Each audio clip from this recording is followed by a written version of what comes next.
sabemos da importância de estar organizado, né? Tanto é que nós temos um acordo, né, uma convenção coletiva nacional que é referência para as demais categorias no Brasil inteiro.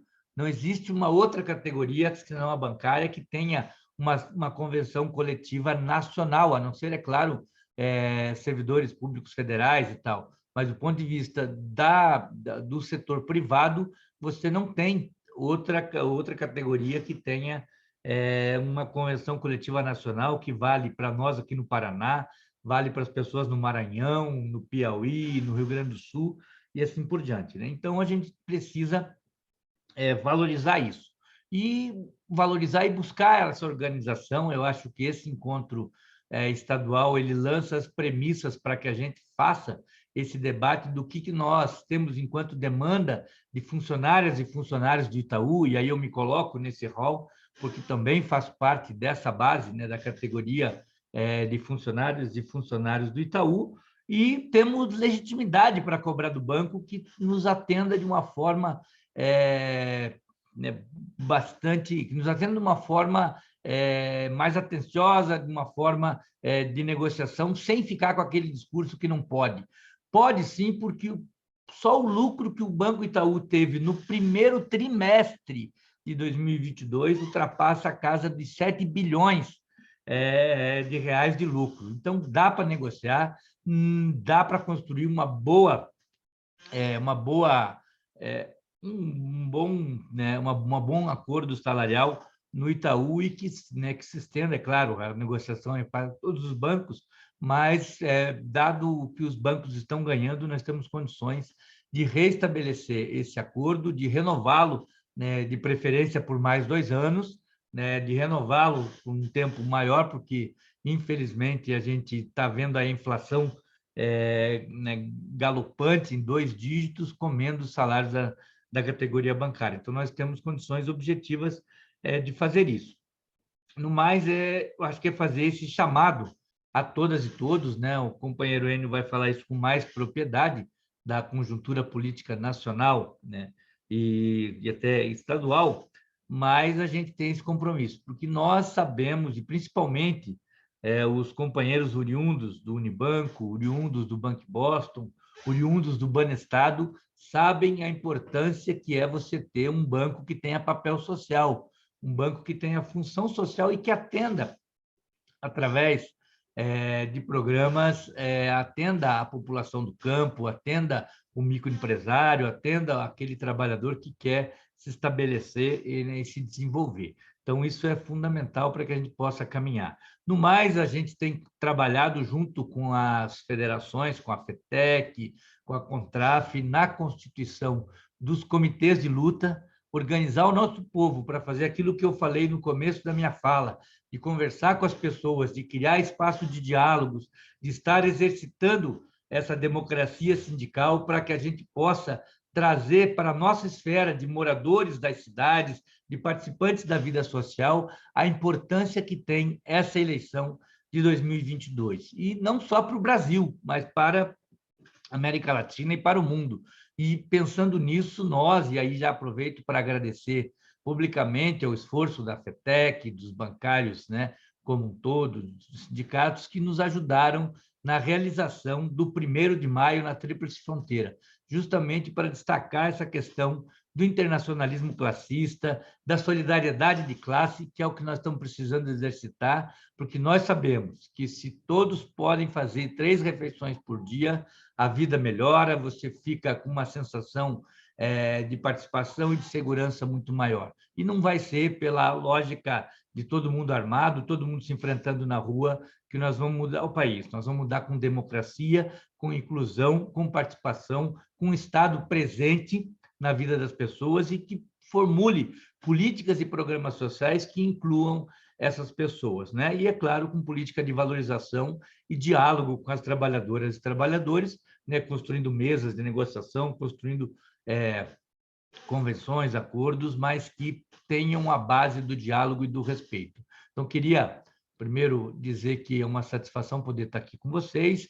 Vocês do Itaú garantem que eu possa fazer o meu trabalho aqui na CUT, né, me dando essa sustentação política para correr o Estado, para organizar os demais sindicatos, federações. Então, né, queria, ao finalizar minha fala, fazer esse agradecimento às companheiras e companheiros do Itaú, que têm a compreensão política da importância da nossa central sindical, da nossa organização e, né, e de ceder quadros valorosos, como a companheira Eunice, a companheira Eunice de Londrina, a companheira Eunice de Londrina, a companheira Nice de Campo Mourão, o companheiro Júnior de Curitiba, né? Enfim, todas as companheiras, o companheiro Metralha, né, que é aqui de Curitiba também, mas todas e todos que fazem parte da direção da CUT conosco. Então, fazendo esse agradecimento, eu finalizo desejando um bom encontro, que seja produtivo e que nós possamos levar nessa delegação que irá ao encontro nacional as propostas do Paraná para se somar às propostas do resto do Brasil no nosso encontro nacional dos trabalhadores do Itaú. Obrigado, Ana, pelo convite. Um abraço e um beijo aí no coração de todas e todos. Muito obrigada, Márcio. Bem, agora nós vamos chamar o deputado NVR. O deputado NVR é um economista, professor e político, exerce seu segundo mandato como deputado federal pelo Partido dos Trabalhadores, eleito pelo Estado do Paraná. Deputado, muito obrigada, porque a gente sabe que a sua agenda é muito concorrida e o senhor teve um tempo para vir participar conosco desse encontro. Muito obrigada e a palavra é do senhor.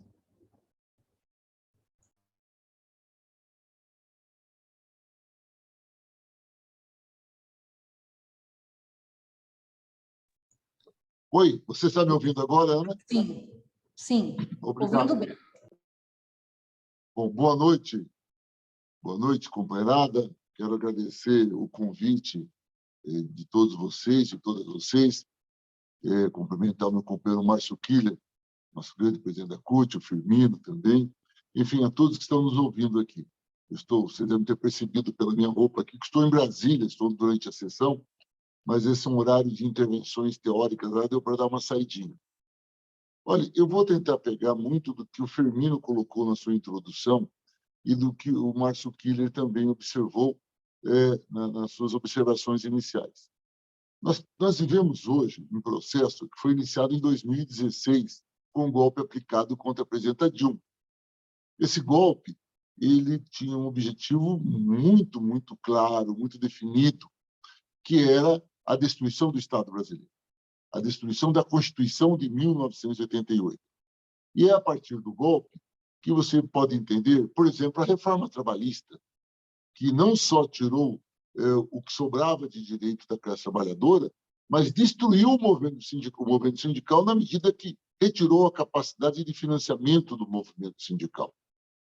Outro aspecto importante é que, dentro do golpe advindo com a reforma trabalhista, veio também o teto de gastos, que é a emenda constitucional 95.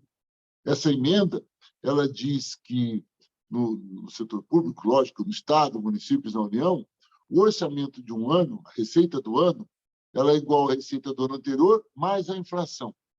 Ora, o que acontece? À medida em que você repassa só a inflação para o orçamento, e a inflação ela é um sexto, né? É uma média, e nesta média tem coisas que sobem muito, outras não sobem nada, e, portanto, dá aquela inflação média, você vai retirando do Estado a capacidade de investimento. Até porque a inflação na área de educação, a inflação na saúde, a inflação na infraestrutura são maiores do que a inflação de outros setores. Então, quando a inflação na média dá um valor alto hoje, mesmo assim, na média tem setores que subiram muito, outros não subiram nada. Então, nos últimos 5 anos, nós podemos observar que o orçamento do Brasil, a cada ano, tem menos espaço para investimentos. Olha, na educação, vocês acompanham pela imprensa, a cada ano se corta mais investimentos da educação, em especial das universidades públicas. E olhem que é uma contradição, Porque quem defende o Estado mínimo, quem defende a livre concorrência, o neoliberalismo no Brasil, esses grandes empresários, eles não investem em pesquisa e em desenvolvimento. Quem investe em pesquisa e desenvolvimento no Brasil são as universidades públicas. As universidades privadas também não investem. Bem, se as universidades públicas não têm dinheiro, a emenda constitucional 95 corta recursos das universidades, as nossas universidades não fazendo pesquisa de inovação, de desenvolvimento, isso quer dizer que as nossas empresas também não inovam, nós perdemos nossa capacidade de inserção internacional, o que faz o nosso país regredir ao século XIX, onde viramos um país agroexportador. Nós deixamos de exportar bens manufaturados para exportar bens commodities, como soja, por exemplo. Então, à medida que se constrói o Estado mínimo, se tira os recursos da educação, você tira a capacidade competitiva da economia brasileira e retira o nosso papel na disputa internacional. Nos joga mais embaixo ainda do que já estamos. Basta ver os dados da posição da economia brasileira em relação ao mundo nos últimos 6, 7 anos, ou nos últimos 6 anos, pelo menos, pós-emenda constitucional 95. Além disso, o investimento na saúde. Olha, se vocês pegarem os recursos destinados ao SUS em 2020 ou em 2019, em 2020 foi menor o valor, em 2021 o valor menor, em 2022 foi menor ainda, e para 2023 o valor do investimento no SUS será ainda reduzido. Notem, no período da pandemia, foram cortados investimentos, recursos para o SUS, para a saúde no Brasil. Olha onde nós chegamos. Se imagine na saúde e na educação está assim, imagine na agricultura familiar, nos investimentos em infraestrutura, ou seja, o país não tem nada disso. O nosso orçamento, a peça orçamentária, 47% dela é para pagar a despesa financeira. Isso vocês entendem muito bem, como trabalhadores e trabalhadoras do setor bancário e do Itaú mais especificamente. Então, você tem metade do orçamento voltado para pagamento das despesas financeiras e outra metade, por conta do congelamento do orçamento, a cada ano se reduz os investimentos nas áreas mais importantes para melhorar a qualidade de vida da população brasileira ou mesmo para gerar essa economia. Bem, o que é que nós vamos ter dentro de um processo de retirada de direitos, como foi a reforma trabalhista, de retirada de investimentos, como foi a emenda constitucional 95, que é o teto de gastos, a reforma da Previdência. A reforma da Previdência, na essência, o que ela fez? Nós vamos ter que trabalhar muito mais para nos aposentar com muito menos. Isso implica necessariamente que, se vamos ficar mais tempo trabalhando, as vagas demorarão muito mais para serem abertas, ampliando com isso uma faixa de desemprego para aquela juventude que entra no mercado de trabalho e não tem ocupação, visto que as pessoas trabalham mais tempo para aposentar-se, aqueles que têm direito a essa aposentadoria. Então, você expande a faixa de desemprego. Desemprego hoje que chega a essa taxa que o Firmino colocou muito bem. Nós estamos falando em torno de 12% oficialmente desempregados. Mas se levarmos em conta os desalentados, que são aqueles que têm idade, têm força física, têm conhecimento, mas não conseguem emprego, portanto desistiram, não vão nem procurar mais, fala-se em torno de 4%, nós estamos falando em 16%, e não em 11%, 12% de desemprego. E tem também as vítimas do trabalho intermitente. Nós temos uma parcela da população, fala-se hoje em torno de 3 milhões de brasileiros e brasileiras, que por conta da reforma trabalhista, trabalham 4, 5 horas, 10 horas por semana. Gostariam de trabalhar mais, estão à procura desse emprego, mas não acham esse emprego. Então, se você somar o desempregado, o desalentado e aqueles que são vítimas do trabalho intermitente, nós chegamos às portas de 20 milhões de pessoas desempregadas hoje. Olha que situação que está o pós-golpe no Brasil. Além disso, eu também anotei aqui que vale a pena destacar que as pessoas, além desses desempregados, desalentados, as vítimas do trabalho intermitente, nós temos hoje quase 2 milhões de brasileiros e brasileiras na fila do INSS. São os beneficiários que fazem jus a algum tipo de benefício da Previdência e a Previdência não paga. Um benefício que teria 30 dias para ser pago ao brasileiro ou brasileira, hoje levam 6 meses, 1 ano, até 2 anos para pagar o benefício. Isso não entra nas estatísticas, mas as pessoas estão sem receber nada. Estão vivendo do quê, afinal de contas? Estão passando fome, vivendo de esmolas, de auxílio da família, mas esse é um quadro que nós temos. Por isso, é importante destacar que o que nós temos de construção hoje na política brasileira é uma política de extrema concentração de renda, onde os bancos ganham como nunca, as multinacionais ganham como nunca, o mercado especulativo, em detrimento da população brasileira como um todo, em especial da classe trabalhadora. Eu vou pegar um exemplo bem simples, que foi fruto de um debate hoje aqui de manhã na Câmara, na Comissão de Finanças e Tributação. Olhem só, a inflação, o Firmino estava falando, a inflação está com 2 dígitos, é caríssimo. O que é inflação? É a alta constante de preços. Só que a inflação, ela se dá sobre mercadorias. A única mercadoria que nós temos, que é a nossa força de trabalho, ela não é corrigida pela inflação. Então, nós trabalhamos 1 ano para obter, no máximo, a inflação, enquanto quem vende comida, vende carro, vende sapato, pode corrigir a sua mercadoria todos os dias.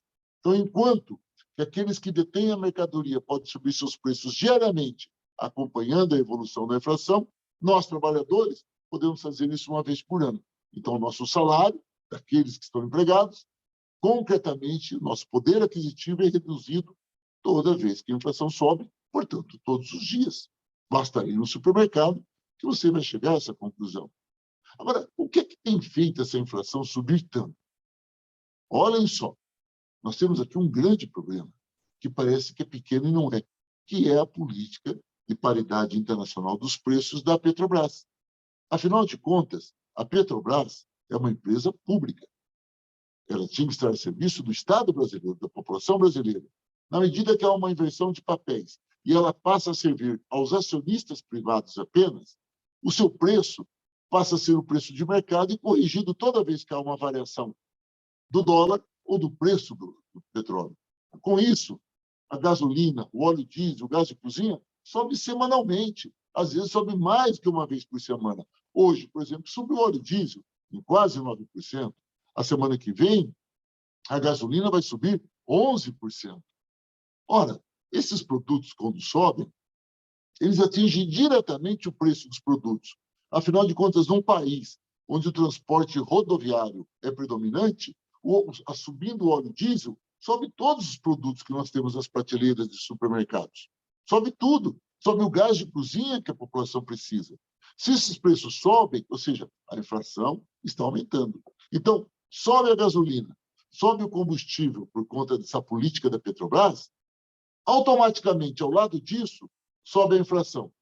E qual é a saída do governo para enfrentar a inflação aqui no Brasil, no governo Bolsonaro? Uma só. Eles acham que a inflação é excesso de demanda da população. E qual a saída? Conter a demanda. E como é que você contém a demanda da população? Aumentando a taxa de juros. A taxa de juros, hoje a Selic, está em 12,75%. Olha que absurdo.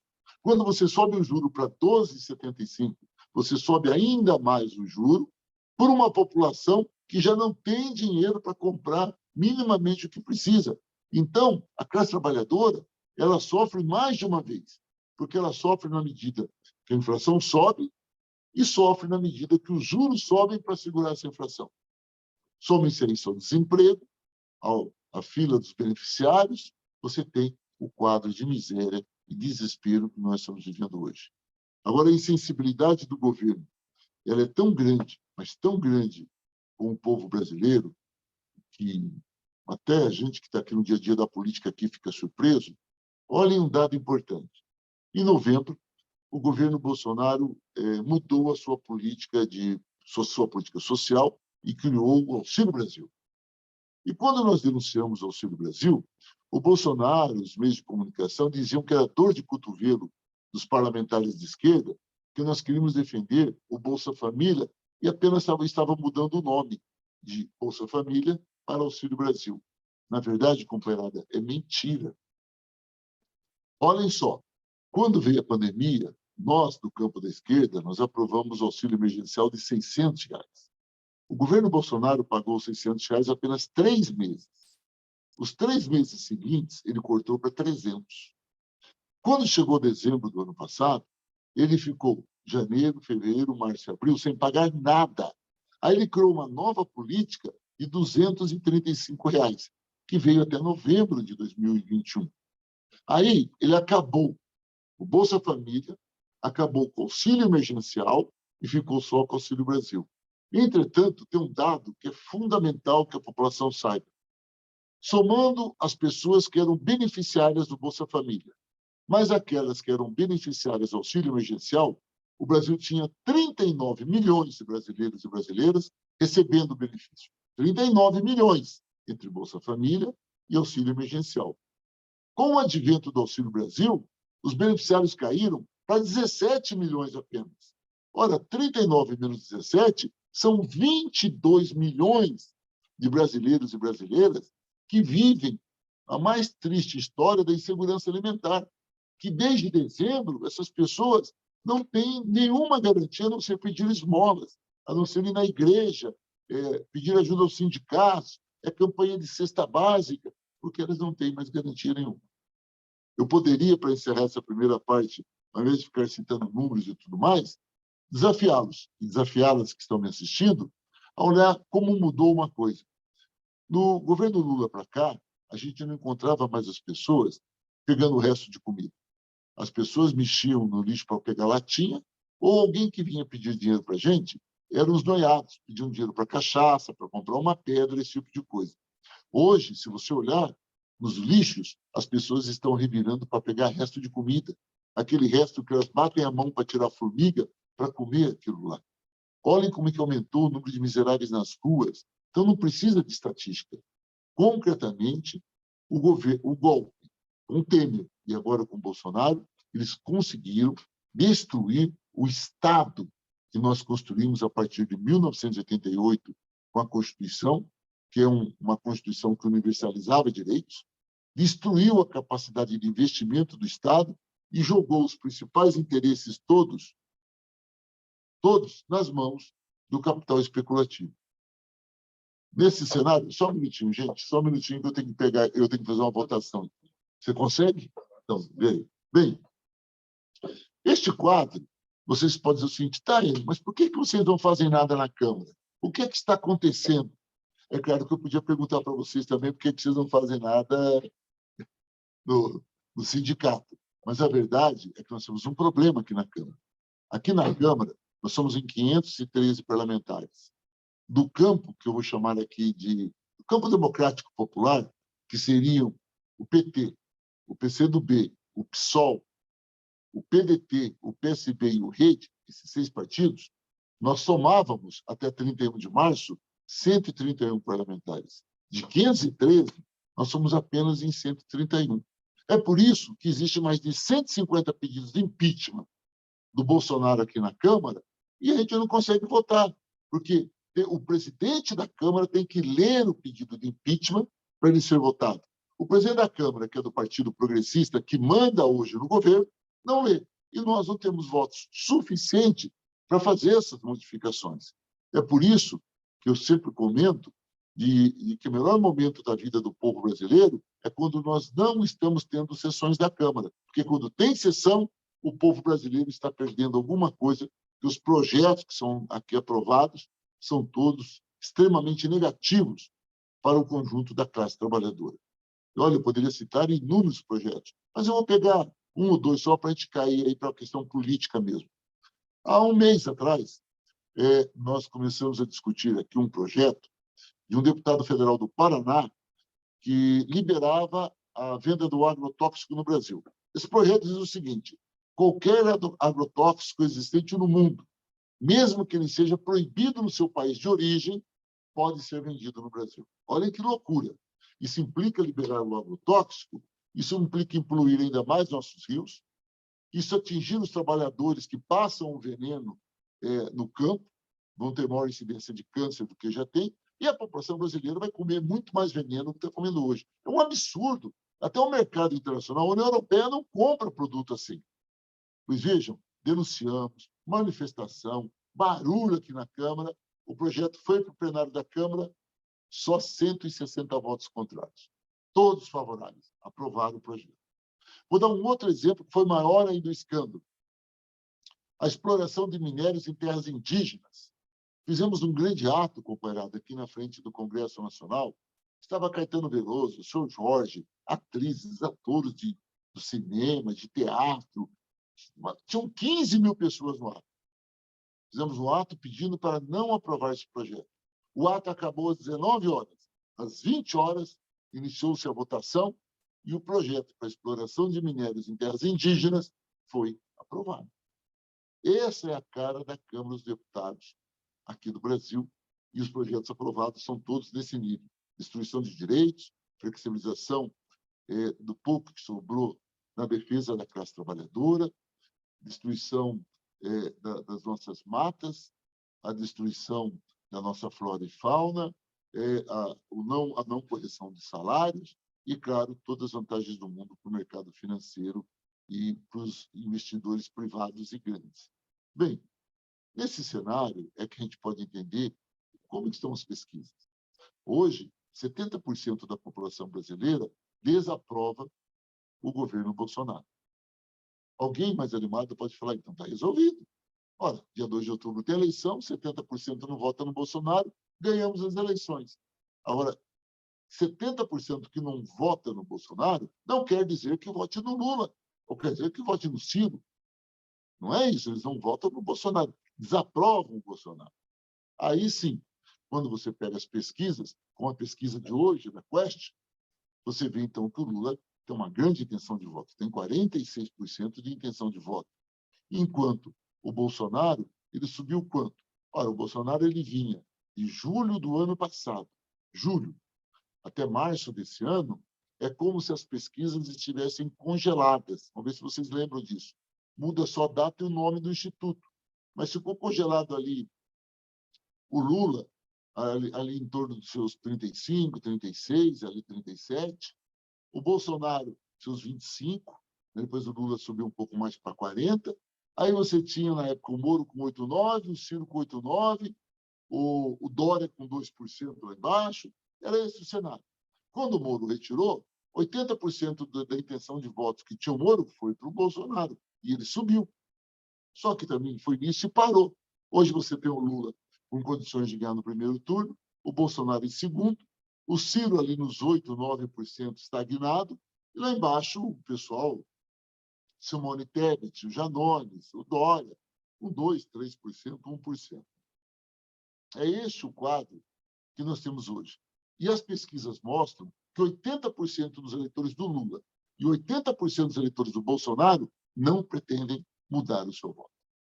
Portanto, você tem um quadro bastante estabilizado e muito concentrado dos votos e da intenção de votos.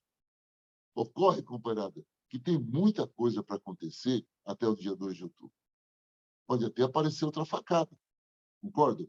Então é importante tomar muito cuidado que, ao mesmo tempo que a população sofre muito, que a população está passando fome, e não precisa de um economista para dizer isso, a melhor análise do trabalhador e da trabalhadora é a sua geladeira.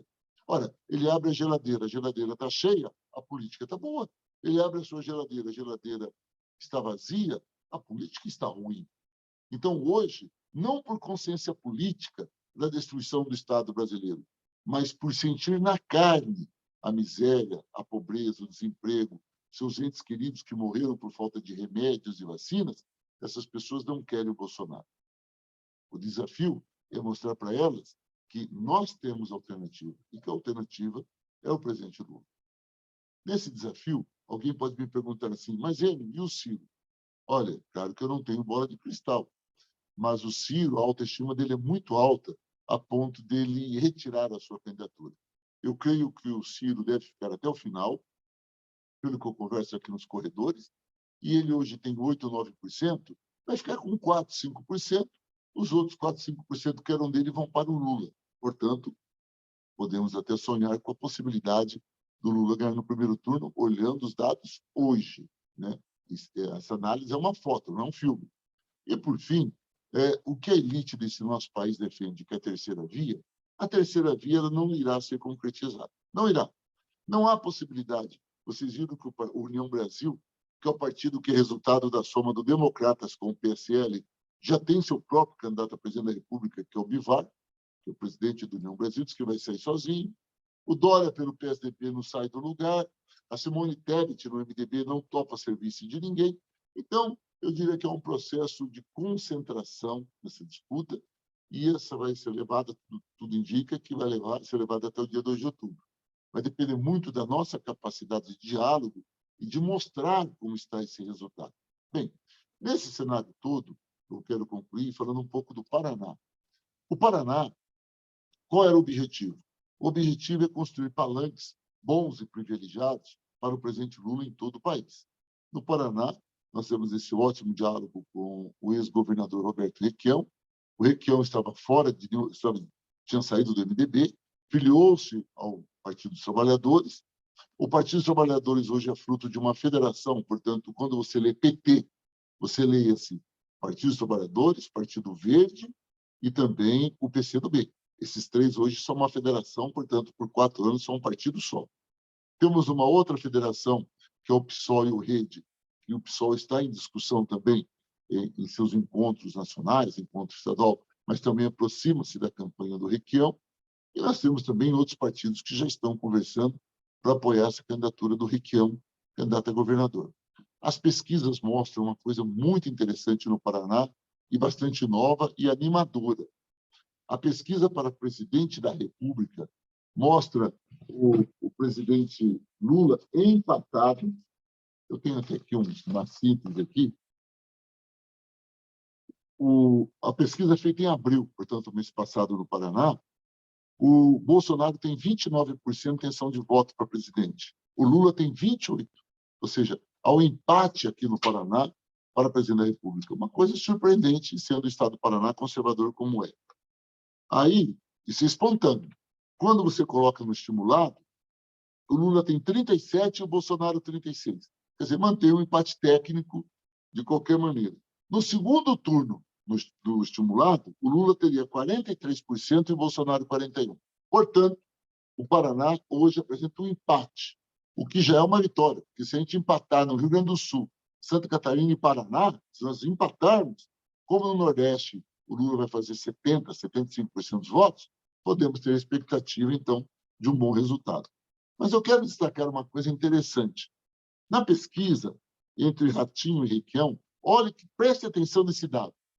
No estimulado, o Ratinho tem 48% para governador e o Requião 23%. Olha, o Requião saiu recentemente, ele recomeça muito bem com 23%. Mas a pesquisa que a Vox Populi fez, ela fez uma outra pergunta. Ela fez assim, em quem você votaria? Ratinho e Bolsonaro versus Requião e Lula. Então, um versus o outro. Olha só, o Ratinho, que tinha 48%, quando você liga o nome dele ao Bolsonaro, ele cai para 40%. O Requião, que tinha 23%, quando você liga ele ao nome do Lula, ele vai para 36%. Portanto, empatados. Isso mostra que a situação do Bolsonaro, de fato, no Brasil e no Paraná, é desconfortável, que a expectativa de tirarmos esse governo genocida e que mata milhões de fome, matou milhões de doença, né, da pandemia, pela falta de investimentos, ele pode ter seu fim, mas também aumenta a nossa responsabilidade. A responsabilidade de ir para as ruas, de conversar com as pessoas, nas igrejas, nas escolas, para que a gente possa refletir com as pessoas a importância e elegermos o Lula presidente e o Requião governador. O Paraná já viveu a realidade do Requião governador e o Lula presidente concomitante no mesmo período. Eu tive a honra de ter sido secretário de Estado do Planejamento do Requião nesse período, e nós sabemos como era a qualidade de vida da população paranaense quando nós tínhamos um governador como o Requião e um presidente como o Lula. Estou convencido que é possível voltarmos a ter este quadro. Vai depender muito da nossa capacidade de organizar a população e mostrar essa diferença a ela e desafiá-la a apostar neste retorno que fará muito bem ao Brasil, ao estado do Paraná. Então, gente, de forma muito rápida, eu encerro aqui a minha intervenção e estou à disposição para qualquer pergunta que, porventura, vocês tenham.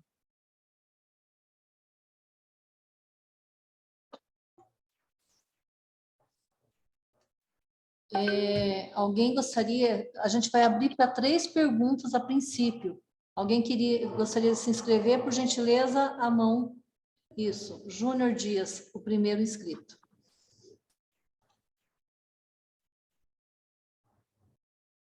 Posso? Pois não, Júnior. Boa noite a todos e todas. Cumprimento a companheira Ana, que é a nossa coordenadora, aos representantes de regionais e ao companheiro NVR, que está hoje aqui nos auxiliando nesse debate. Eu me inscrevi porque, como você pode perceber, companheiro Enio, os bancos são, independente da economia estar bem ou mal, os banqueiros acabam sempre tendo uma lucratividade acima da média. Todo ano é uma lucratividade maior que o do ano anterior. Nesse sentido, eu sei que a disputa ela se dá no Congresso, projetos de leis, e a gente sabe do poder dos banqueiros.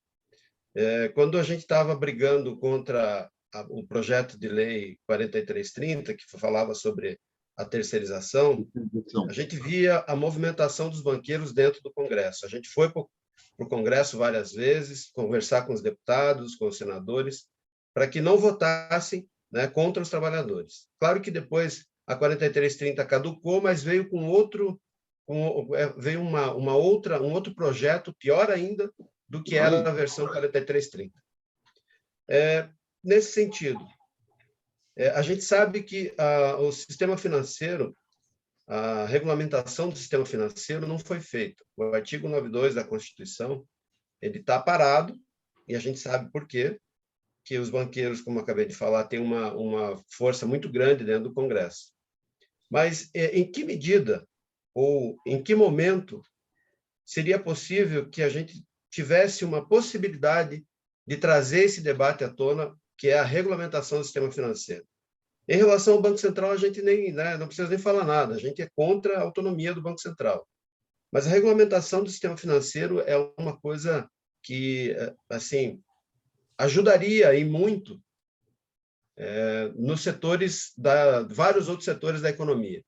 Então, nesse sentido, se vocês têm, em algum momento, essa possibilidade, se terão, em algum momento, essa possibilidade de trazer esse debate à tona. Reforço, a gente sabe que o embate se dá no Congresso e com a correlação de força que cada grupo, né, de interesse tem.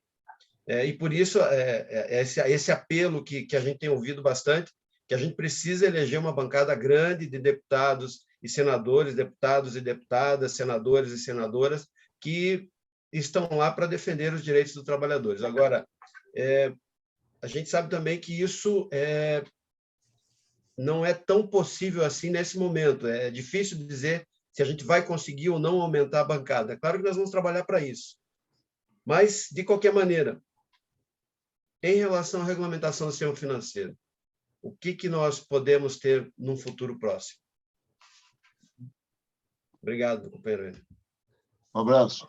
O senhor prefere um bloco de perguntas ou... Ana, vamos ouvir as outras duas, né? Depois eu respondo. Edilson Moarama. Certo. Boa noite, companheiras e companheiros. Boa noite, Enio. Obrigado aí pelas contribuições. A gente se vê daqui a alguns dias numa festa de casamento lá em Maringá, viu, Enio? Sim, parente. Mais Sempre nos uma. vemos em algum casamento. Enio, bem, assim, bem direto, existe alguma possibilidade de, no médio, talvez até no longo prazo, a gente reverter esse modelo de financiamento da dívida pública brasileira, que consome quase 50% do orçamento com pagamento de juros, como você acabou de falar? Essa é a primeira pergunta. E a segunda, meio que continuando a fala do Júnior, temos condição de reverter essa independência do Banco Central? Vamos ter que governar 2 anos com os nomeados pelo Bolsonaro? Era só isso. Obrigada, Edilson. E eu gostaria também de agradecer ao Júnior pelas perguntas. Próximo, acho que tinha um inscrito aqui, mas ele desistiu. Pois Ana, não. eu quero então só Sim. complementar mais uma, a Ok. minha pergunta que eu esqueci. A taxação das grandes fortunas. Como é que está isso no Congresso? Tem trâmite, não tem?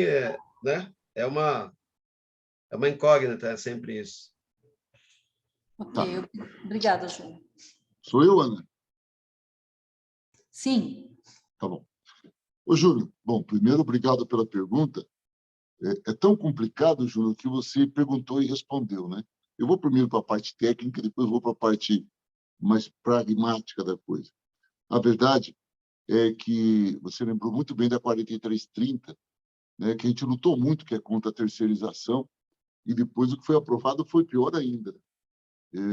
E se você pensar no caso do Paraná, dos servidores públicos, que não é o caso de vocês, nossa, terceirizado tudo, né? Nas escolas hoje é tudo terceirizado, não tem?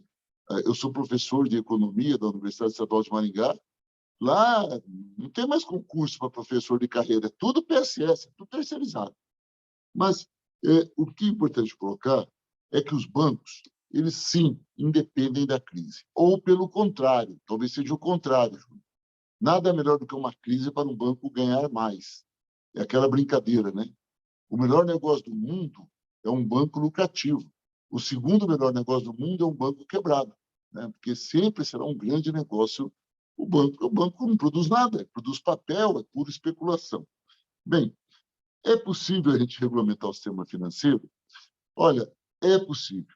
Assim como a autonomia do Banco Central, assim como a taxação de grandes fortunas. Então, primeiro, em que pé que estão essas coisas para dizer como é possível? Bem, a regulamentação do sistema financeiro, que está na Constituição Financeira, da Constituição de 88 e nunca foi mexida, é claro que ela é muito difícil pelo motivo que eu já vou tocar. Sobre as grandes fortunas, Júlia, olha, nós temos um debate muito profundo aqui sobre a reforma tributária. Eu era o vice-presidente da comissão. E os partidos de esquerda, nós apresentamos uma proposta de reforma tributária solidária. Olha que legal, solidária. Um projeto que diminui o imposto de renda dos mais pobres, aumenta o imposto de renda dos mais ricos, taxa as grandes fortunas. Até uma coisa que quem está me ouvindo, talvez já tenha me ouvido falar 200 vezes, mas vou repetir aqui. Vou dar um exemplo da contradição, além de taxar grandes fortunas, além de taxar a herança. Vocês sabiam que, vocês que estão me assistindo, se tem uma moto, uma bis, um carro, paga o IPVA. Só que quem tem jet ski não paga IPVA. Quem tem lancha não paga IPVA. Quem tem helicóptero, quem tem um avião, não paga IPVA. Então, nós fizemos um projeto que concretamente inverte, como em qualquer outro país do mundo é. O Brasil é um dos poucos países que trabalha com uma tributação sobre o consumo e não sobre a renda. Então, nós temos esse projeto pronto, está parada a reforma tributária aqui na Câmara, como está parado também a regulamentação do sistema financeiro por um único motivo: nós não temos votos suficientes para alterar. Então, o desafio que nós temos, Júnior, que você mesmo respondeu, é a nossa capacidade de ampliar o tamanho da bancada de esquerda, que tenha compromisso com o país. Conforme lhes disse, hoje nós somos em 131 parlamentares. Nós éramos, que eu lhes disse no início. Por que nós éramos? Porque veio a janela partidária e 10 deputados do PDT e 10 do PSB foram para os partidos de direita. Hoje, nós somos pouco mais de 100 deputados do campo da oposição. A nossa expectativa é que a gente chegue a 200 parlamentares do campo democrático popular, porque como 257 é o número para passar as votações básicas, as leis ordinárias, nós temos que negociar mais 57 votos só. 57 deputados você consegue, porque tem deputado que só sabe ser da base do governo, não importa qual governo. Então, se a gente tiver 200 deputados de esquerda, 57 dá para trazer por osmose, resolvemos. Conseguimos rediscutir a autonomia do Banco Central, rediscutir a reforma trabalhista, como o presidente Lula disse que pretende fazer o revogaço da reforma trabalhista. Tem muita coisa que a gente pode fazer. Agora, se nós não tivermos o número de votos suficiente na Câmara, nada disso que você está perguntando é possível. Eu quero lembrá-las que dos 513 parlamentares, para que não ocorresse um impeachment, a presidenta Dilma tinha que ter apenas 172 votos contrários ao impeachment. 172 de 513. E nós não conseguimos, e o impeachment foi aprovado. Então, o desafio que nós temos é eleger o Lula. Mas se nós não elegermos uma boa bancada de deputados federais, nós corremos o risco de não mudar nada e ainda o Lula sofrer um impeachment. Por isso, o desafio que nós temos na próxima eleição é muito profundo. A história vai nos cobrar um preço muito grande das decisões que nós, da classe trabalhadora, vamos tomar nesses próximos 140 dias. Então, sobre a dívida pública, Odilson, meu parente aí, Odilson, é o seguinte, qual o problema da dívida pública? Não é só a existência dela. O problema da dívida pública é o perfil da dívida, porque ela é uma dívida de curtíssimo prazo, né? Todo dia está vencendo essa dívida. O que seria interessante, que nós, economistas da esquerda, defendemos, é alongar o perfil da dívida. Você negociar, porque são poucas famílias que detêm esse crédito enorme aqui. E eles trabalham com uma variação de overnight. Então, qual seria o ideal? O ideal para nós era renegociarmos com os portadores desses títulos da dívida de curto prazo, alongar o perfil, sobrando mais espaço no orçamento. Com espaço no orçamento, a gente pode fazer mais investimentos. Fazendo mais investimentos, a pontes, escolas, hospitais, rodovias, as empresas vão gerar economia, geram emprego, a economia cresce, os impostos aumentam e nós podemos, com isso, acertar o problema da dívida interna. Porque a dívida externa não é problema agora, é a dívida interna. E essa dívida interna, que é altíssima, que nos compromete, só há um jeito. A gente tem que alongar o perfil, porque nós não vamos arrumar dinheiro para pagar essa conta. Hoje, num debate que eu tive, estávamos sugerindo usar as reservas cambiais para pagar a dívida interna. Isso cria uma crise gigantesca. Você pegou um monte de dólar e, de um dia para o outro, jogar o dólar na economia. Se a gente jogar um monte de dólar na economia, o preço do dólar vai lá embaixo, a dívida das empresas... Nós vamos criar uma crise gigantesca. Então, o ideal é fazer uma coisa organizada, que o presidente Lula domina muito bem isso, para a gente pensar como podemos alongar o perfil e garantir isso daí. A autonomia do Banco Central, esse vai ser difícil. Primeiro, porque é uma PEC. Nós vamos ter que alterar a Constituição brasileira para acabar com a autonomia do Banco Central.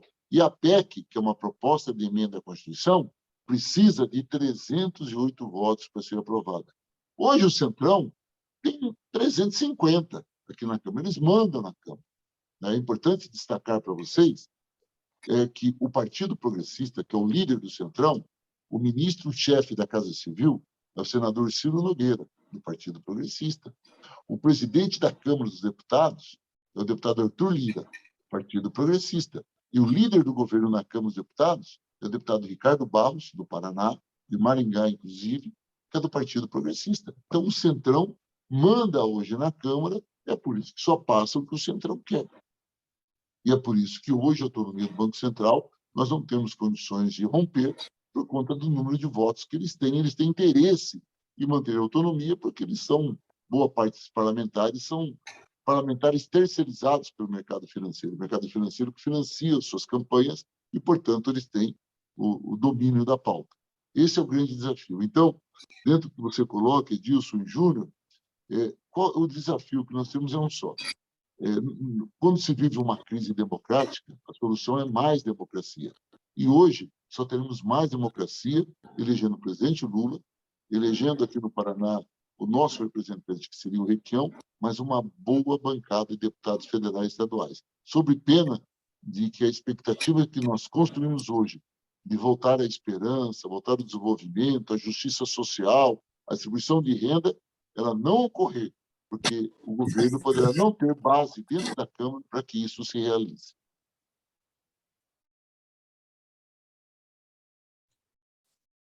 Eliane. Oi, boa noite. Boa noite, Enio. Eu queria fazer uma pergunta em relação como que você vê a chapa Lula-Alckmin? Você acha que ela foi bem aceita? Ela é bem-vinda? Mais alguém, Ana? A princípio, não. Tá bom. Então, oi, Ana. Tudo bem? Boa noite. Olha, a mensagem que nós temos que captar da chapa Lula-Alckmin é o que nós captamos com a mensagem Lula-Zé Alencar.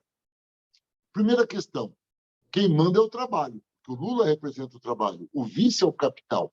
Então, é a soberania do trabalho sobre o capital. A experiência com o Zé Alencar, que nos dava algum receio no passado, mostrou-se muito bem sucedido. O Zé Alencar foi um ótimo vice. O Alckmin é a mesma mensagem. O Alckmin é a mensagem de que é o trabalho que vai determinar, é o mundo do trabalho que vai determinar as políticas e que ele representa o capital. Nós não temos dúvida que ele representa o capital, né? Ele não é uma pessoa de esquerda, de Gedeon, mas ele ameniza esse impacto. E que é importante destacar que o presidente Lula sempre nos diz, nas reuniões que temos com ele, de que ele não é candidato a presidente da República pelo PT. Ele é candidato a presidente da República por um movimento que quer retomar a soberania nacional. Aliás, a palavra soberania nacional ele falou 28 vezes no discurso dele no sábado, aqui em São Paulo, no encontro, e ele quer uma distribuição de renda, de desenvolvimento econômico. Portanto, eu vejo com bons olhos a escolha do Alckmin. Eu achei que o Lula, mais uma vez, né, foi brilhante, foi estratégico, porque ele, com o Alckmin, o Lula vira a primeira via e a terceira via. Por que a terceira via não se cria? Porque a terceira via era o Alckmin, né? Então, hoje, o Lula é a primeira e a terceira via. E olha, gente, quem tiver tempo, sei que foi um discurso longo, ouçam o discurso do Alckmin no encontro. Ele não pôde estar presente, porque ele estava com Covid, então ele passou por vídeo. Preste atenção no discurso do Alckmin para você ver como já é um discurso ajustado a esse projeto de recuperar o nosso país. Quando o Lula, há 2 meses atrás, ele estava numa reunião conosco aqui em Brasília, não em São Paulo, a Benedita da Silva, nossa companheira deputada, falou isso, falou, mas Lula, o Alckmin, por que o Alckmin?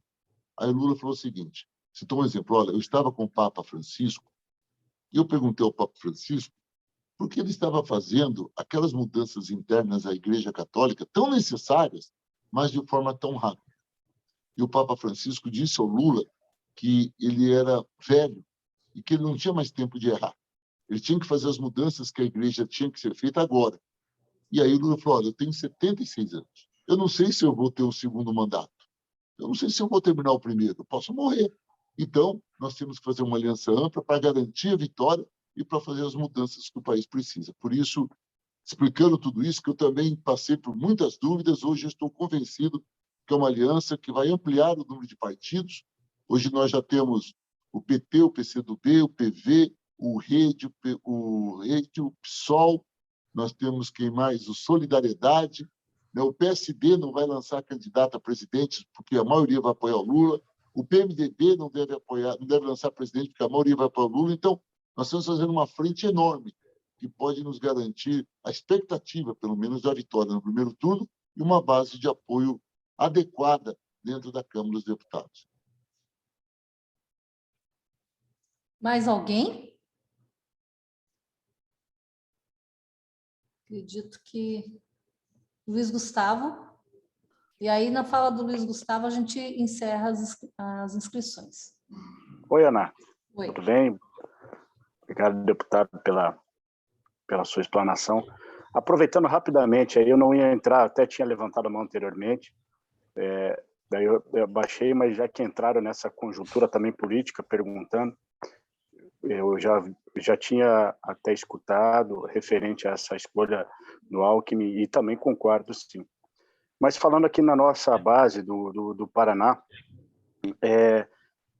nós precisamos, sim, eleger muitos deputados. Uma pergunta objetiva, assim, teremos uma abrangência maior em termos de quantidades de deputados, tanto a nível estadual quanto a nível federal, ou seja, vai aumentar a quantidade de deputados para que também a possibilidade de votos aumente, comparando a eleição passada, deputado, por favor? Luiz, é claro que hoje, quando nós falamos na campanha aqui no Paraná, eu não posso me referir só ao PT. Então, eu vou dividir em 2 partes a minha resposta, tá?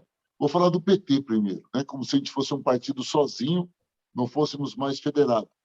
O Partido dos Trabalhadores, se ele saísse sozinho hoje, nós teríamos candidatos para preencher todas as vagas.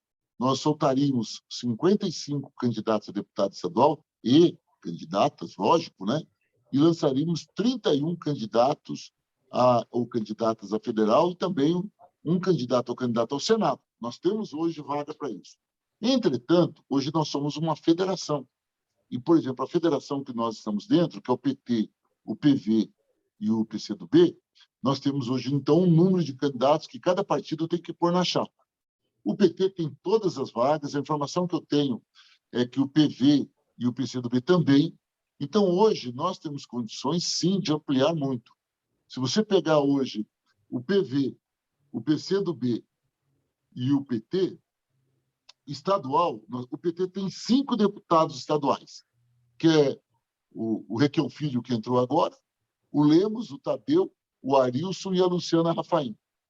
Bem, nós achamos que o PT vai sair de 5, só o PT, para 6 ou 7.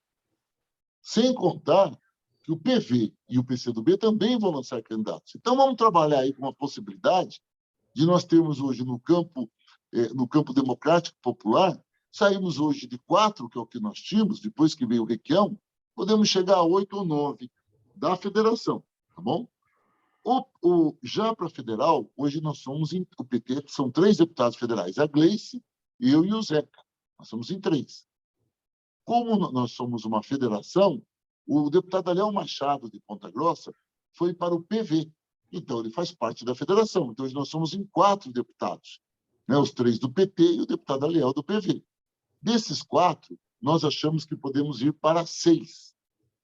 Nós estamos com a expectativa de eleger mais 1 ou 2 deputados federais.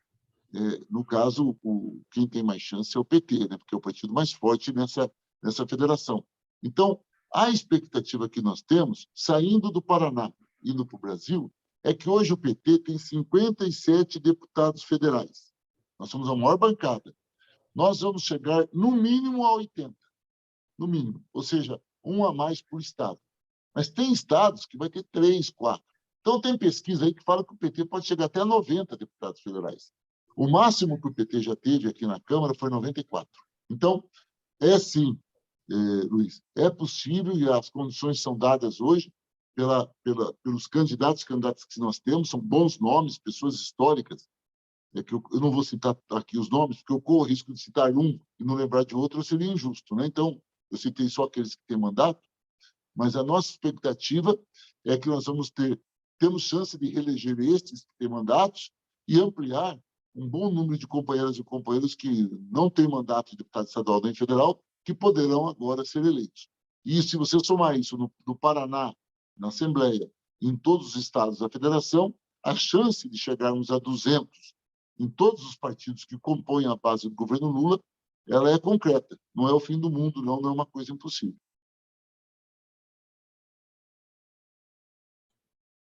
Bem, ninguém se inscreveu. Bom, deputado,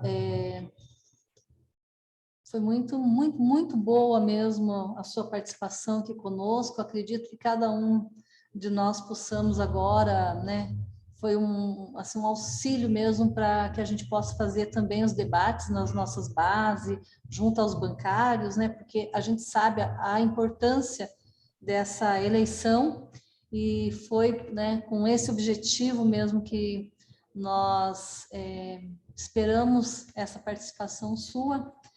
E nós, trabalhadores do Banco Itaú, agradecemos muito, mas muito mesmo a sua participação.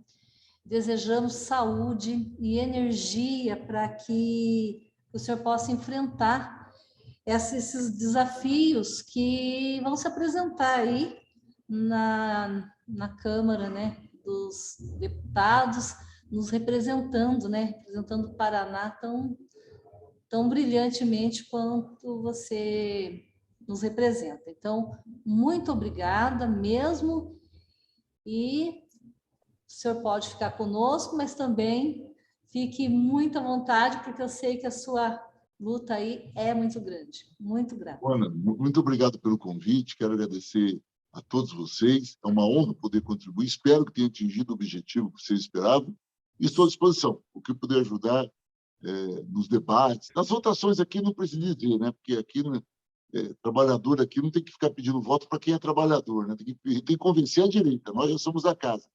Mas pode contar com a nossa luta aqui na Câmara e também no debate que vocês acharem necessário. Grande abraço, bom encontro para vocês. Até mais. Muito obrigada.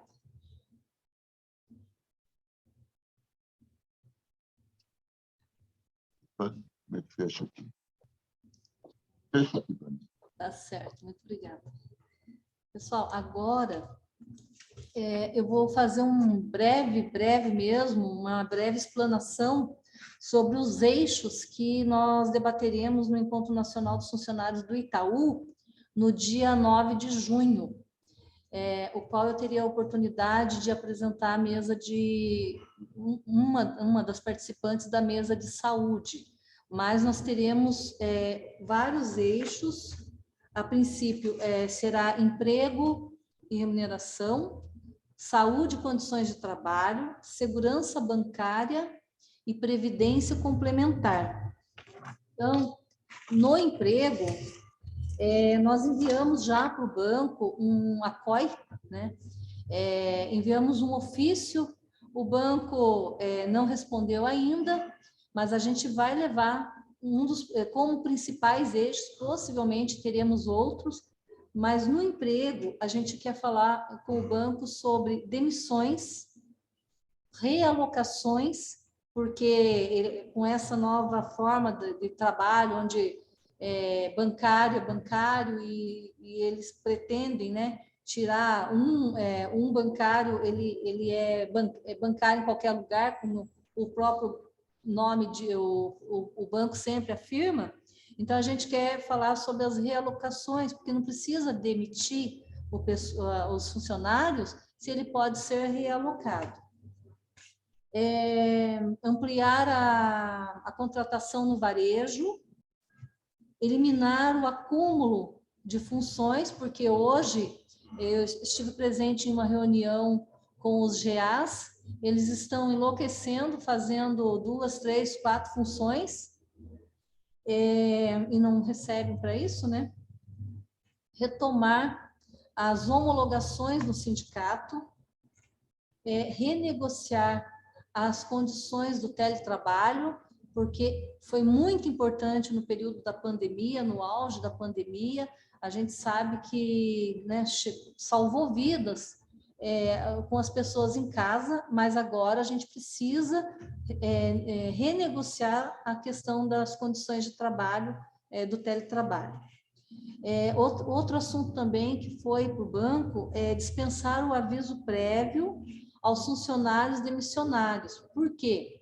Porque a lei prevê, mas o banco não fazia, ele não cobrava esse aviso prévio, e agora ele está cobrando, e isso está mexendo também no bolso, né, dos trabalhadores. E garantir o fornecimento de telefone celular da empresa. Por quê? Porque a gente sabe que muita gente está atendendo no próprio telefone, e isso aí pode até gerar justa causa. Na questão da remuneração,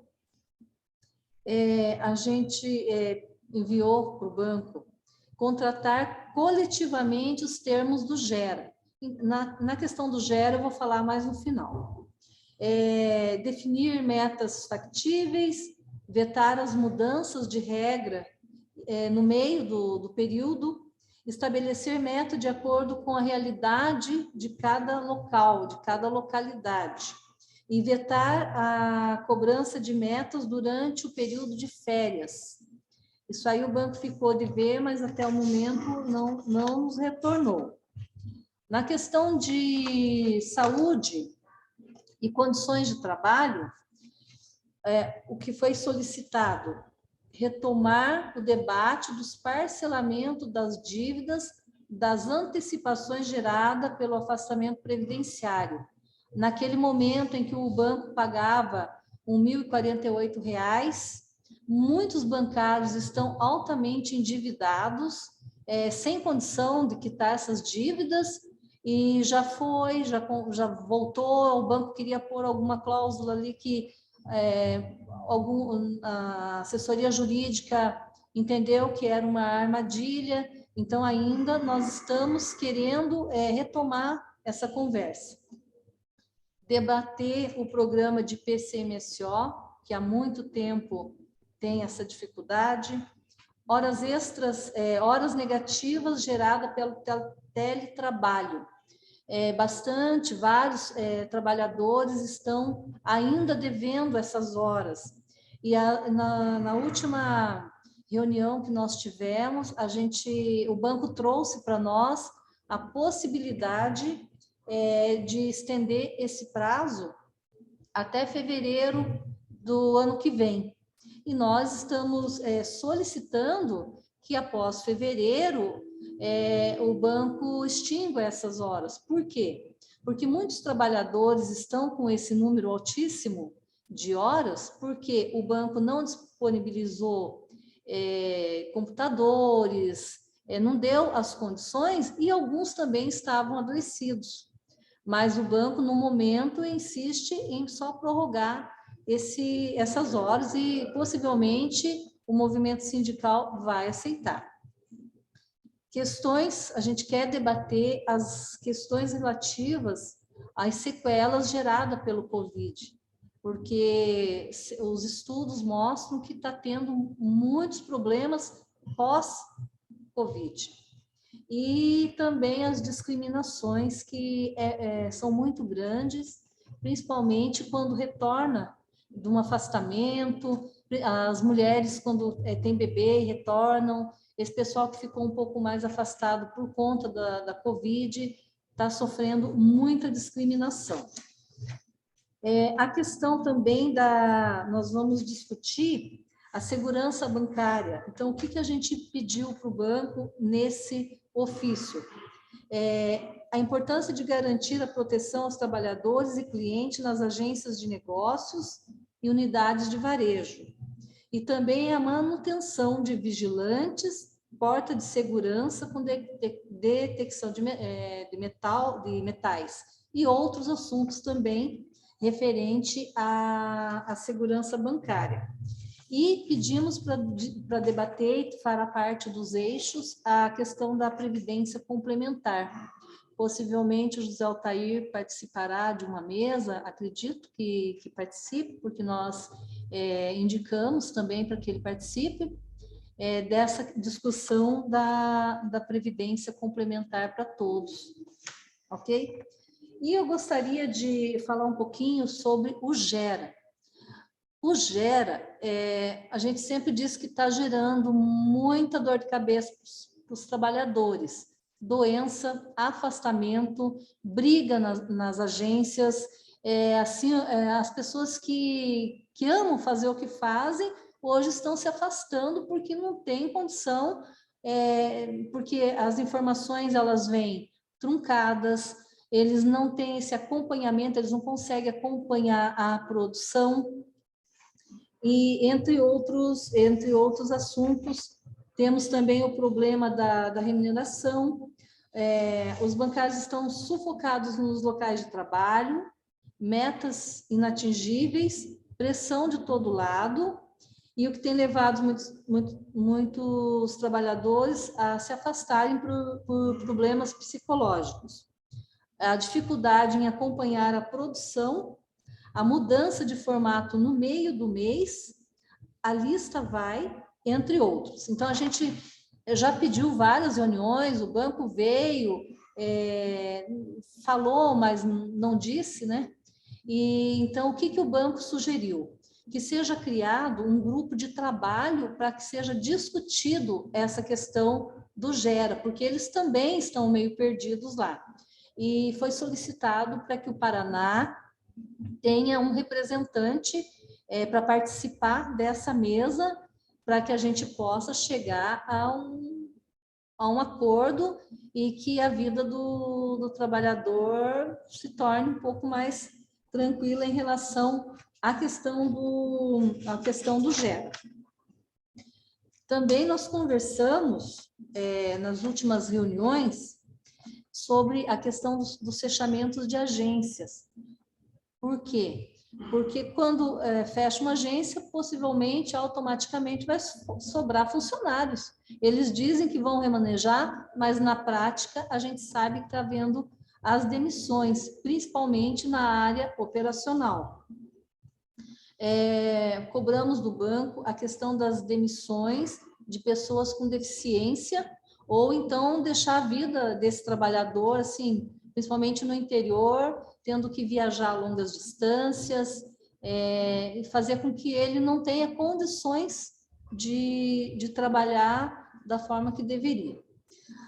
Nós discutimos a questão da vacina contra a gripe, acredito que todos já tenham recebido aí o protocolo da vacina e o período também.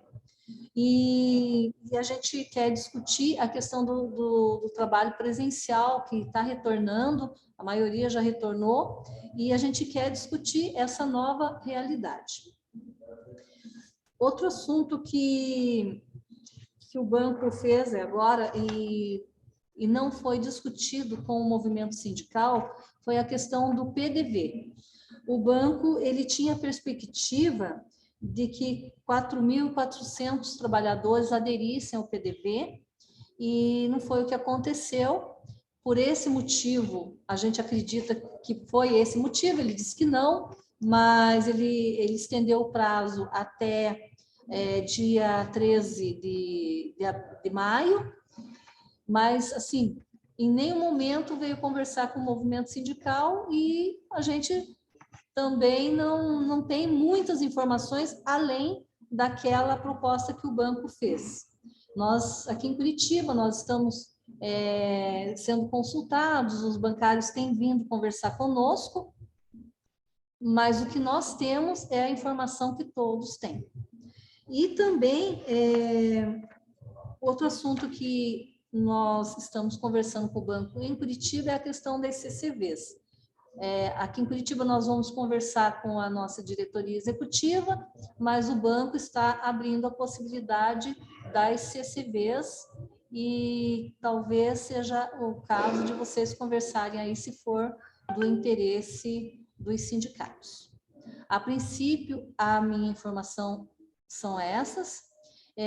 Lembrando que nos próximos dias nós teremos o encontro, a conferência estadual, dia 27 e 28 de maio, o encontro estadual nacional do Itaú será no dia 9 de junho. Essas são as informações que nós temos.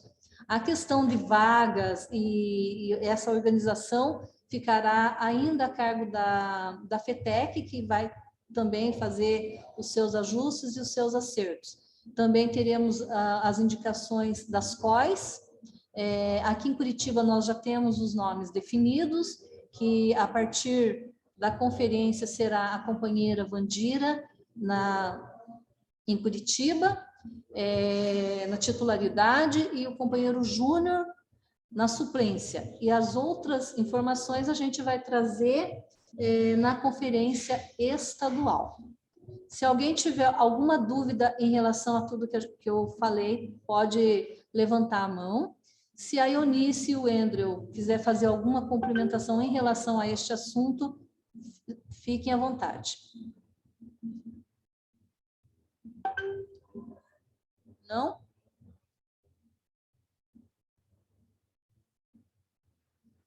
Ninguém? Eu levantei a mão, mas se a Eunice pois não, e o Andrew tiverem que se pronunciar, eu aguardo eles falarem primeiro. Não? Oi, Ana. É o Jean, tudo bem? Eu não estou ouvindo aí, tá ruim a voz. Tá me escutando ou não? Oi, Jean. Oi. Só um minutinho, tá. Jean, que o Edilson está inscrito. Edilson. Tá bom. O meu, na verdade, é uma pergunta. Conversando nesta semana com uma trabalhadora do Itaú aqui de Umuarama, ela disse que vai mudar completamente o mobiliário dos caixas dos próximos dias na agência dela. Eu não tinha conhecimento desse movimento dentro do banco e queria saber, Ana, se já tem essa iniciativa aí em Curitiba, se vocês já conheciam, que essa mudança seria relacionada à mudança da nomenclatura e a ampliação das funções dos caixas, né? Então, eu queria saber se vocês sabem, e até me dissessem que modelo que é esse, se a mudança é muito radical, se impacta na segurança, porque eu tenho um pub aqui na cidade, que eu visito regularmente aqui, que os caixas já são completamente diferentes já faz algum tempo, né? Mas eu não sei se ela não soube me dizer que mudança que é, eu gostaria de saber se você tivesse informação. Eu não tenho essa informação, não foi discutido na COI, o banco não trouxe nenhuma informação em relação a este assunto, mas eu vou procurar informações e na conferência eu trago para vocês, ok? Jean. Oi, não, na verdade, eu não sei se é o momento agora, mas eu queria falar sobre segurança. Sim, pois não, Jean. O que acontece? 100% das agências, que o funcionário ele vai ao caixa eletrônico, sendo que o banco ele proíbe ir fora da agência ajudar o cliente. Então, a gente tem uma normativa, a gente não pode ir para fora da agência, a gente atende o cliente dentro da agência. Então, todo mundo atende fora da agência. Então, e tem várias agências, como é fechado o hall lá, é só o caixa eletrônico de fora. Então, o funcionário sai para fora, atende quase o dia todo, vários clientes lá, o estagiário atende, o gerente, todos atendem fora. Então, está fora das normas. Se o banco quiser aplicar um RP por funcionário estar ali, vai aplicar e com direito, né? Porque isso o banco não pede para fazer. Só que todo mundo faz devido não ter. O cliente está lá, então a gente tem que ir lá atender. Então, isso está fora das normas, né? Então, e é isso que eu queria ponderar aí para levar, ó. Então, é isso que esse cara fala. Outra situação é sobre o Gera, que você comentou. O que está acontecendo? Os nossos regionais, eles estão forçando os GGAs a fazerem 1.250 pontos para cima. Então, todas as reuniões, eles forçam, você fez acima de 1.200? Você é bom. Então você vai ganhar muito dinheiro quando você faz 1.200. O que acontece? Eles vão colocando isso na cabeça dos GGAs, e assim, é uma escadinha, né? E GGAs vai pressionando os funcionários a fazer isso. E aí, o que está acontecendo? Os funcionários estão começando a fazer coisas erradas devido a essa pressão. Então, um exemplo que eu vou citar aqui de coisa errada. O funcionário fala assim, eu vou zerar a tua tarifa se faz um seguro. Daí, para não cair no SQV, o funcionário demora aí 40 dias para cancelar outro produto. Então, isso é errado. Só por que está fazendo errado? Porque a pressão está demais. E o ponto que você colocou também dos GAs, que estão sobrecarregados. Isso é um fato que está acontecendo. Os GAs não estão preparados, não estão treinados, então jogaram na mão deles para atuar na área comercial. Então, fazendo uma cobrança desumana em cima deles. Eles não têm conhecimento, não têm prática, a vida inteira trabalhou na parte operacional, não era vendedor e tem que fazer a venda, fazer a gestão e vender também. Então, isso aí também está sendo uma pressão muito forte em cima deles, tá? E vice-versa dos caixas também. O que acontece com os caixas? Os caixas trabalhou a vida inteira operacionalmente. Daí tem que fazer um rodízio para os caixas aprender a parte comercial. Aí, o que está acontecendo? As pessoas que vendem mais, fica na comercial. Ele não está fazendo rodízio com o caixa. E o caixa não vai aprender a comercial, porque ele vai para a comercial, não vende, aí o gestor ele fala assim, não, eu preciso vender. Aí devolve o rapaz para o caixa, né? Então, ele nunca vai aprender. E o banco está jogando na mão dele. Então, essa aí é a contribuição que eu estou achando que está bem errada. Tá certo. Bem, na questão aí do atendimento fora da agência, a gente vai levar para a mesa de segurança, se não pode, é perigoso, então quer dizer, vai para a mesa de segurança, vai ser debatido lá.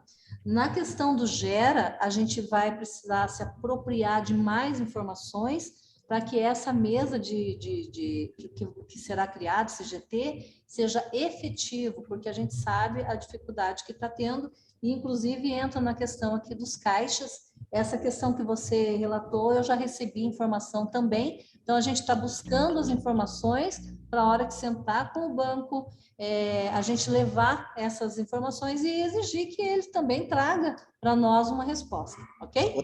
Outra coisa, Ana, a forma de remuneração dos GGAs mudou. O que acontecia? Eles tinham remuneração semestral, se fazia tanto, não dava prejuízo, eles ganhavam semestral, vamos dizer assim. Agora não, agora eles falam, o banco colocou para os GGAs. Se você cumprir 120% de pique seguro, você vai ganhar X valor. Se você fazer X produto de consórcio, você vai ganhar tanto. Isso na semestral, tá? Se você fizer tantos consórcios e fechar a tua meta na semestral, você vai ganhar tanto. Então, o que está acontecendo? Esse é outro ponto que os GGAs estão forçando os funcionários a vender, não importa como, para eles ter uma remuneração semestral também, tá? Então, o banco trocou o modelo e forçou, de uma forma ou de outra, por GGAs ganharem mais, só que de uma forma injusta com os menores, com os colaboradores, tá? Então, houve uma mudança radical nesse sentido. Então, tudo isso é a questão do GERA, que a gente vai ter que, mais uma vez, né, se apropriar dessas informações para que a gente possa levar para o banco para poder negociar. Beleza. Okay? E a COI fará isso. Obrigada, Jean. Luiz. Oi, Ana, tudo bem? Ana, na verdade era mais para saber sobre se o banco já deu algum retorno sobre aquela questão das visitas para cobrança de dívida, sabe? Que alguns colegas têm que ir na casa do cliente ou na empresa e tal para fazer cobrança de dívida, que eu acho muito perigoso, sabe? Se o banco deu algum retorno sobre isso. Eu não sei se é um momento agora, mas aí até entrando no caso do que o Jean falou, hoje eu tive 2 relatos de 2 GAs, tá? Que ambos os gestores deles tiveram conversas, hoje, inclusive, sobre encarreiramento, né? Coloca uma aspas aí, né? Então, eu queria saber qual que era a perspectiva desse GA dentro do banco. Foram essas perguntas que fizeram para o GA, né? Se eles estavam fazendo algum curso preparatório para alguma coisa profissional ou não, né? Perguntou formação, perguntou algumas coisas assim de encarreiramento, sabe? E ambos os GAs acharam estranho essa conversa que tiveram hoje, né? Então, assim, eu estou só imaginando que há alguma conversa pelo banco aí para saber, para conhecer melhor esse público aí, porque o cargo deles hoje, como a gente já previa, não faz tanto sentido dentro do quadro do banco, né? Então, eu acredito que eles estão fazendo algum levantamento até para ter alguma demissão aí, né? Só uma informação. E saber sobre as visitas, mas era só isso. Essa questão das visitas eu já enviei, né? A COI Curitiba enviou para o Romualdo. Ele ficou de trazer essas informações. Eu até vou cobrar para ver se ele tem informação ou se a gente vai levar na mesa, na reunião da COI, tá? Então, eu ainda não tenho uma informação oficial do banco. E na questão aí dos GAs, a gente tem buscado bastante informações e é o que você... essa questão aí da perspectiva do encarreiramento aí, nós tivemos uma reunião com alguns GAs e a situação está terrível.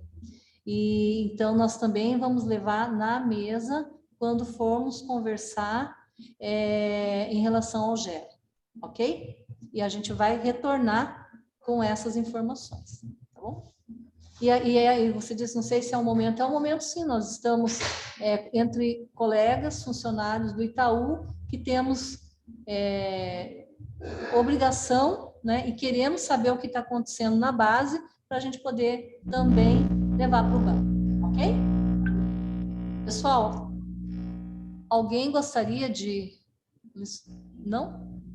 Então vamos, já deu 21 horas, a gente olha, foi certinho no prazo aí que foi combinado, isso é muito, muito bom, né? Acredito que foi um bom encontro e a gente tem trabalhado bastante aí para que a gente traga as informações, porque um anseio aí de todos os colegas que trazem, né? Quando eles trazem algumas demandas, querem ouvir e a gente leva mesmo, tá? Então, a gente, se ninguém mais for participar... Não, eu só queria fazer o último apelo aqui para o pessoal. Tá. para a gente poder abrir as nossas câmeras pela última vez, para a gente poder fazer a nossa foto aí. Vamos lá? Tá certo. Vai? Vai.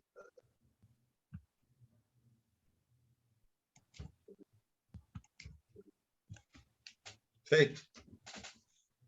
Então, agradecer, neste momento temos 48 participantes, chegamos a 50, então quer dizer, o pessoal que iniciou está terminando aí, muito obrigada, né?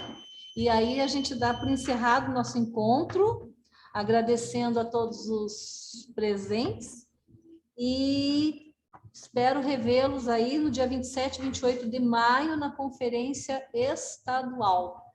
Pessoal, muito obrigada e boa noite a todos e todas. Obrigada, Ana. Valeu, um abraço. Obrigado, gente. Boa noite. Grande abraço. Boa noite, galera. Tchau, boa noite. Até amanhã. Boa noite a todos e a todas. Lula. Um abraço. Boa noite. O celular que tá ruim.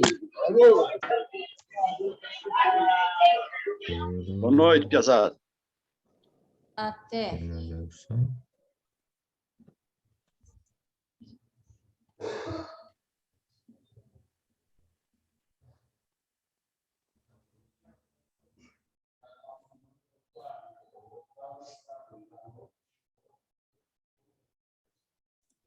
Posso encerrar, Ana?